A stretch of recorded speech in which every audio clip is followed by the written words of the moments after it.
Welcome to the Department of Labor and Industries training video on uploading your certified payroll using an XML file. This video is going to walk you through the process to validate your XML file and upload it into the prevailing wage intent and affidavit system. It's important to know that exporting an XML file from your payroll system into the required format may require technical assistance. This video should help you determine whether you need to take that step. If the bulk upload is not an option for you, the normal data entry option is always available. To follow along with the steps in this video, you will need to export an XML file from your system, download the current schema file from L&I's website, and download an XML editor application. For this training, I will be using XML Notepad, which can be downloaded for free on Microsoft.com. All of these links are in the video description below. Also, you don't need to be an expert on XML to follow along, but you will probably need some basic computer programming knowledge, as this is not an overly simple process. If you already know your file passes validation, you can skip to the 4-minute mark to begin the upload process. Let's get started. First, open your XML file to see if it appears to match the schema. You should see something similar to this sample file with these exact element names and order. Is the first element PWIA PWCPR? Is the second project intent? Is the next one intent ID? And so on and so forth. If your file doesn't match this structure and naming conventions exactly, it won't validate or upload properly. Make sure your file contains an intent number between these brackets. If your XML file doesn't follow this structure, your file likely does not match the schema required for the upload. If your file looks similar, you can continue to validate your XML file.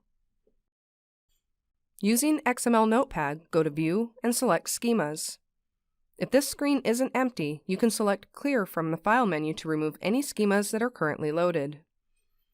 To add L&I schema, go to File and select Add Schemas. Find the schema file, select Open, and then OK. Next, open your XML file. From the File menu or using the shortcut icon, select Open. Locate your XML file and open. Your screen should now look similar to this.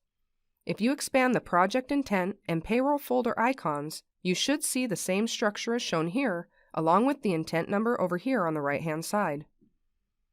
Again, if your file structure doesn't match the one shown here, your XML file likely does not match the schema required for the upload.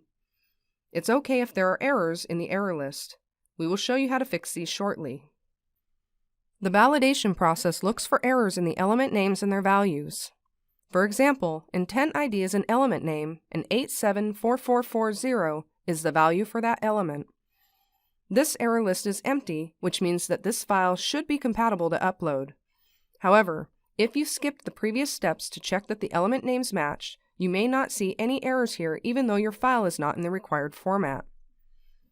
Now let's take a look at a file with errors and show you how to fix them.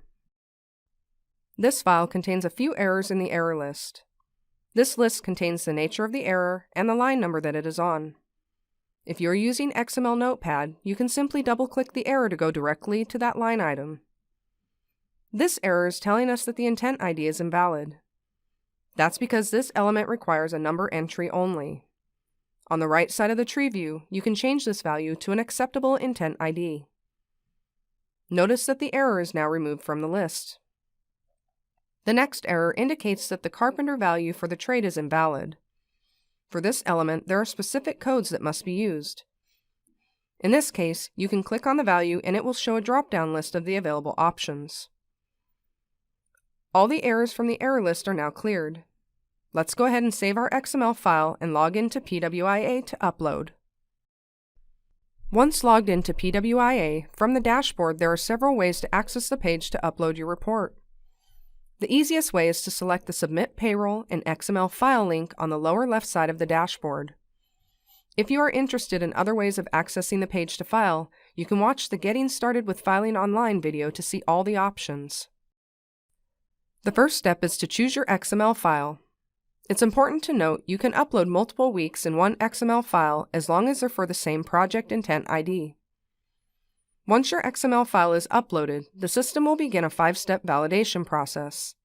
If there is any invalid or missing information, you will receive a prompt to correct the issue. The red exclamation points indicate a required validation item that must be corrected before you can move on. The yellow exclamation points indicate optional validation items that you can continue without correcting. You don't need to stop the upload process if you receive one of these warnings. We'll show you some examples and what you need to do to fix them, but we won't be able to cover every scenario you may run into. The first validation step checks to make sure your XML file is in the correct format. If you receive a message here that your XML file is invalid, your XML file likely does not match the schema required for the upload. Review the steps earlier in this video to learn how to update your file. The second validation step checks your payroll weeks. If you are uploading a file using the same week ending date as a report you've already filed, the system will prompt you to mark the report as an amendment. This is an example of a required validation item. You will not be able to continue without correcting this error. If you did not intend to amend the report, you may have already uploaded this week. You can cancel the upload if this is the case. Otherwise, select the error to expand the screen. Enter the date and check the box to indicate you want to amend the report to continue. Once that's done, you will see the message change to show that the errors have been fixed and you can continue to the next validation step. The third validation step checks to make sure there is complete information provided for each employee. As you can see here, there is one warning and one error. Information that is required by law, like their name, social security number, and address, will prompt an error that must be corrected before continuing.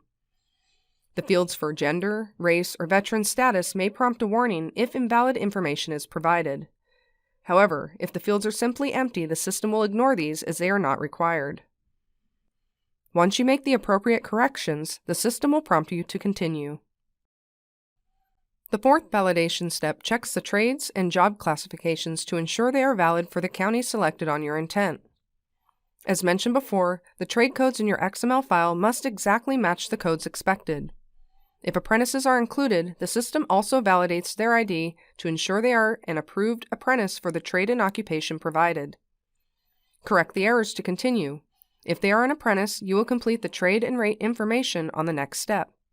If they are not an apprentice, select the journey level, trade, county, and classification to continue. The fifth validation step checks that the entered wage is at least the applicable prevailing wage rate. This is an optional validation step, but we strongly encourage you to validate your wage rates. If you chose that they were an apprentice in the last step, you'll be prompted to enter their trade and rate information. If they are a journey level worker, this information was provided in the last step. If you did not pay at least the prevailing wage rate, the total entered wage will be displayed in red. You can still continue and submit your report because the report must reflect what was actually paid to the employee at the time of filing. You will need to pay employees any additional amount owed and then amend your reports to reflect the corrected amounts. If this is the case, select Ignore Warnings and continue. Congratulations! Your XML file was successfully imported. Now you need to affirm each week individually that all information is true and accurate. Select the Affirm Report link. Review the information submitted to make sure it is accurate. If this is an amended report, you will be prompted to enter a reason for the amendment. If you found a mistake with any of the information, you can select the Edit Employee Hours. If this is an amendment, it will say Amend Employee Hours. Once you are done, you can affirm, sign, and submit your report to L&I.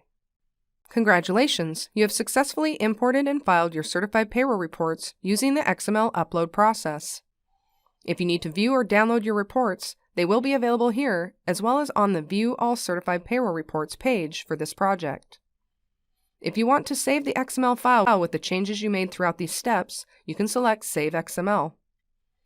It's important to note that if you have information in your XML file that continually causes errors, like an incorrect trade code, you may need to make updates to the data that is exported to your XML file. This may likely require technical assistance. However, doing so will make your upload process go more smoothly in the future. This completes the basics for uploading your certified payroll using an XML file. You may also want to view the videos for entering certified payroll online. These videos go through more details about each step of the filing process. If you have any questions, comments, or suggestions, please contact L&I's Prevailing Wage Program.